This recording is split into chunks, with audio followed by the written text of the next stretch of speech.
शहरामध्ये मात्र लवकरच 50 प्रदूषणमुक्त बसेस धावणार आहेत, कारण की राज्यातील टॉप 10 शहरामध्ये लातूर शहर मात्र निश्चित झाला आहे।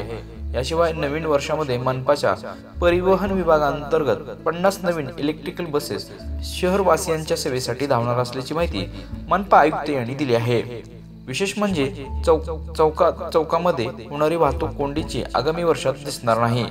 वाहतूक कोंडीच्या कारणांचा शोध घेण्यात आला आहे, आता त्यावर मात केली देखील जाणार आहे।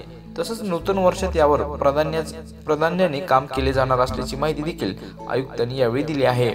तसंच पाणी पुरवठा, शहर स्वच्छता, वाहतूक कोंडीवर भर दिला जाईल।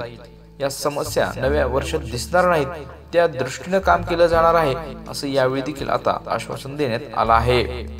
तसंच मनपाची आर्थिक स्थिती सक्षम करण्यासाठी नवे प्रकल्प हाती घेतले जातील, त्या अनुषंगाने कृती आराखडा देखील तयार करण्यात आला असून सरत्या वर्षातील राहिलेले प्रकल्प आणि नव्या वर्षातील संकल्पना याचा मेळ घालून काम करण्याचा मनोदय देखील यावेळी करण्यात आला आहे।